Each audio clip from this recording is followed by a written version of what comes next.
Benson, que es psicóloga, para que nos ayude a entender por qué pasa lo que pasa, en este caso cuando ocurren este tipo de episodios como el de Fernando Báez Sosa, que realmente conmociona a todo el país. Alejandra, ¿cómo va? Buen día, ¿cómo le va a usted? Hola, ¿qué tal? Buen día, Jonathan, ¿cómo estás? Nosotros muy bien, Alejandra, y bueno, la molestamos para que nos ayude a entender cómo se puede interpretar desde su ámbito, desde la psicología, desde una mirada profesional, lo que pasa en este caso en una sociedad en la cual en manada se ataca a un chico y le provoca la muerte, ¿no? Sí, lo que a mí me pasa, en principio me interpela como adulto y me hace pregunta de dónde estamos los adultos para que esto suceda en jóvenes de 18, 19 años.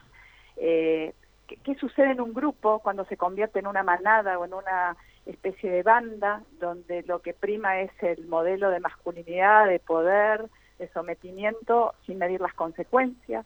Otra pregunta que me hago es cómo influyen la liberación de ciertas inhibiciones a través del alcohol y ciertas sustancias que hace que nadie mida hasta dónde puede llegar, y más aún cuando son personas con características especiales como con textura física grande, cierta conciencia de la fuerza, y sin demonizar un deporte en particular, porque creo que esto sería banalizar el tema, es que está pasando en una sociedad violenta donde los chicos de esta edad son espejos de nosotros los adultos, ni más ni menos.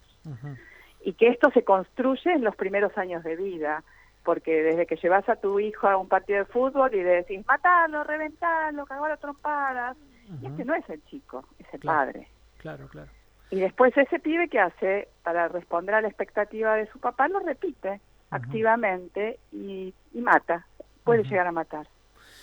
¿Cómo se hace, Alejandra, por esto que usted dice, para no demonizar el deporte, pero sí al mismo tiempo tener en cuenta que allí en el rugby hay algunas cuestiones que lo hacen un deporte diferente al resto en cuanto a esto del grupo, a la importancia de estar juntos todo el tiempo, a algunos valores que se les inculcan en los clubes, pero para el deporte dentro de la cancha, pero que por allí no se trasladan afuera, ¿no? Exacto, me parece que es como diferenciar la persona del personaje, el deporte de la vida. El deporte tiene reglas claras, tiene límites, a lo que se le pega es a una pelota, son deportes de contacto, pero la bajada de línea no es reventar al otro, es sumate al otro para lograr un propósito, un objetivo. Acá, ¿cuál era el objetivo? ¿Matar? No creo que haya sido ese el objetivo. Se le fue de las manos con la consecuencia de la muerte de un joven, y donde todos van a terminar siendo víctimas vivas y muertas, porque los chicos de alguna manera quedan muertos en vida, en perpetua. De alguna manera esto nos tiene que hacer pregunta cómo acompañamos las instituciones, las familias, los clubes, en cómo prevenir para que esto no siga sucediendo, porque es como los femicidios, Jonathan. Los naturalizamos porque todos los días suceden y parecería que forma parte de nuestra sociedad, y no es natural. Está mal, o sea, esto no tiene que pasar. Hay una cultura de la enseñanza de la masculinidad y del poder y del ejercicio de la fuerza como un valor. Alejandra, y otra cuestión que usted nos dirá cómo la interpretamos, tiene que ver con el juego que hoy tienen las redes sociales. Hoy todos están con un celular en la mano y registran todo tipo de imágenes. Incluso, volviendo al caso del joven Báez, filmaban esta feroz golpiza que termina en este asesinato, y lo levantan a las redes y todos son parte, miembro, testigos, cómplices. ¿Cómo lo comprendemos? Esto es parte de la estructura psíquica de los grupos. Siempre hay o partícipes líderes, quienes acompañan activamente haciendo lo que hace el líder, a quien respetan, por lo que sea, pero lo respetan, y luego hay como cierto grupo que observa y acompaña con cierta complicidad y silencio. Lo que pasa que las redes lo que hacen es multiplicar esa experiencia. Antes de esto uno se enteraba cuando ibas a buscar a tu hijo a la comisaría. Ahora te enteras por una imagen. Me parece que puede haber varios factores. Puede haber factores como de acompañamiento de esto que está sucediendo pasivamente, o de miedo a no meterse, por miedo a que le pase algo. Yo creo que es caso por caso y escena por escena, pero entiendo que todos los que estuvieron ahí son partícipes, todos, los que no intervinieron y los que intervinieron, y cada uno va a tener que responder con su grado de responsabilidad. ¿Y cómo aquí interviene el factor del prejuicio, Alejandra? Porque hay como ahí una cuestión, me parece a simple vista, ¿no? De que como que la diferencia con el otro no se soporta, o que si el otro es diferente ya no tiene razón de ser, su vida no vale, no importa lo que le puedas hacer, digamos, hay como una mirada denigrante del otro, el que es diferente a uno, ¿no? Bueno, esto también forma parte de la cultura y de los aprendizajes de los primeros años de vida, cuando al otro distinto se lo ve como deficiente. Estos pequeños bullying, ¿no? O ataques de que el anteojudo, el que le falta algo en su cuerpo, el gordo, el flaco, el que elige otra identidad sexual. Y la mirada de los adultos alrededor de esto es lo que impacta e imprime cierto sello en los hijos, para que luego vayan al mundo a mirar al diferente como malo. Y tal vez porque lo diferente lo primero que te genera es miedo. Miedo incluso de hacerte preguntas si vos también tenés alguna diferencia que te limita o te hace distinto al resto y no te animás a hacerte cargo.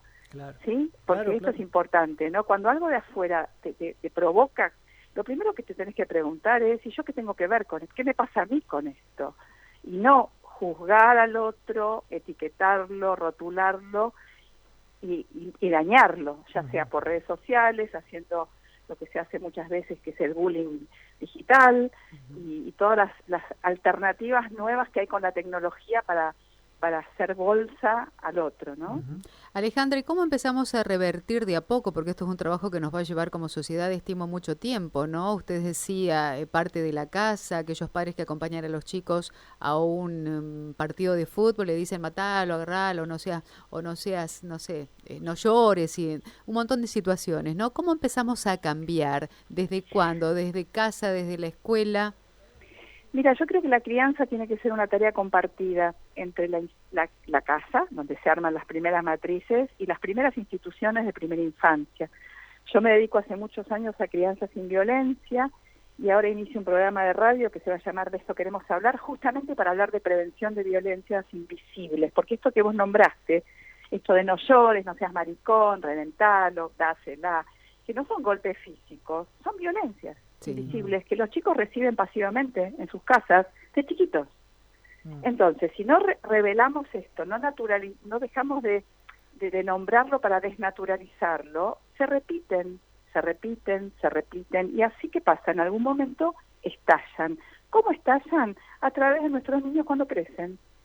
Cuando ellos lo que vivieron pasivamente como violencias invisibles las empiezan a hacer activas y empiezan a dañar a los otros, el bullying famoso en las escuelas, el hostigamiento, el maltrato, la violencia de género, ¿no? Y decimos, ¿qué nos perdimos como adultos? Bueno, revisemos nuestras prácticas de crianza y por ahí encontramos algunas respuestas. Alejandra, muchas gracias, muy amable, muy claros sus conceptos para ayudarnos a entender, digamos, en la sociedad violenta en que vivimos y bueno, que nos escandalizamos cuando aparecen los casos más trágicos, lamentablemente, ¿no? Pero esto ocurre a diario y en cientos de casos, nada más que por allí no son tan trágicos como lo que pasó con Fernando Báez Sosa, pero me parece que también es importante revisar lo que usted dice, ¿no? De ver todo desde allí para abajo y para adentro, ¿no? Es así, yo en mi Instagram, Alejandra Libenson, armé una pregunta donde yo digo, ¿qué cosas sentís que fueron violencias invisibles en tu historia o las frases que te marcaron? Y todas tuvieron que ver con esto, sos un tarado, sos un tonto, no servís para nada, sé una buena. Vos fijate, cosas que naturalmente uno escucha, cómo impactan en la vida de los adultos que las siguen padeciendo, ataques de pánico, violencias, noviazgos dolorosos, o sea, y tuvieron su origen en la infancia. Gracias, Alejandra, muy amable. Un placer, gracias. Hasta luego. Chau. Alejandra Libenson es psicóloga, especialista en crianza. María Silvia, creo.